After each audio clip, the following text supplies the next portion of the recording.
చిత్తూరు జిల్లాలోని ప్రముఖ పుణ్యక్షేత్రం శ్రీ కాణిపాకం వరసిద్ధి వినాయక స్వామి ఆలయంలో బ్రహ్మోత్సవాలకు ఏర్పాట్లు వేగంగా కొనసాగుతున్నాయి.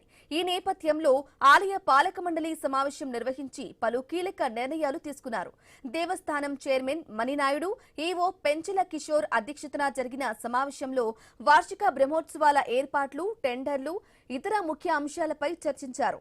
ప్రతి నెల సంకటహర చతుర్థి సందర్భంగా నిర్వహించే బంగారు రథోత్సవ సేవకు సంబంధించి టికెట్ ధరను 5,000గా నిర్ణయిస్తూ పాలక మండలి ప్రతిపాదనలకు ఆమోదం తెలిపింది.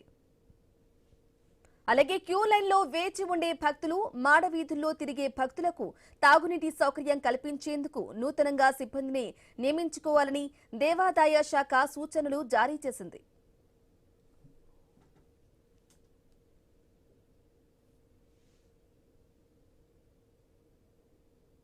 బ్రహ్మోత్సవాలు సెప్టెంబర్ 14వ తారీఖు నుంచి అక్టోబర్ 5వ తారీఖు వరకు జరుగు బ్రహ్మోత్సవంలో ఉభయదారుల సహాయ సహకారాలతో దేవస్థానం సిబ్బందితో ఎంతో వైభవంగా జరపాలని చెప్పి నిర్ణయించడం జరిగింది. దీనికి పాలక మండలి సభ్యులందరూ కూడా వారి యొక్క ఆమోదం తెలిపి ఉన్నారు కాబట్టి ఉభయదారుల సమావేశం కూడా తొందరలో ఏర్పాటు చేస్తాం.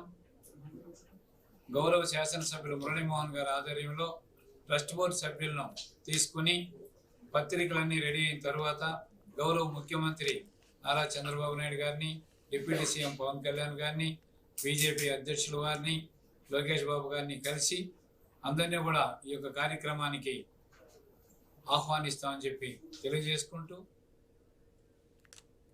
ఇక 2026 వార్షిక బ్రహ్మోత్సవాల సందర్భంగా ఇంజనీరింగ్ శాఖ చేపట్టనున్న అభివృద్ధి పనులకు సంబంధించిన టెండర్లకు కూడా పాలక మండలి సమావేశంలో ఆమోదం తెలిపారు.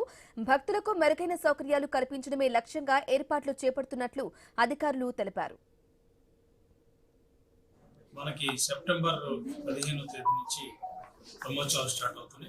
సెప్టెంబర్ 14 వినాయక చవితి, 15 నుంచి ధ్వజారోహణం ఉంటుంది కాబట్టి త్వరలో ఉభయదారులు కూడా సమావేశం నిర్వహించుకుంటున్నారు. రేపు జరగబోయే బ్రహ్మోత్సవాల్లో ఎలాంటి ఏర్పాటు చేసుకోవాలి, ముఖ్యమైన సీఎం గారు కానివ్వండి, లేకపోతే కానివ్వండి, తర్వాత ప్రముఖులందరినీ కూడా పిలవడానికి కార్యాచరణ ప్రణాళిక తయారు చేసుకోవాలి.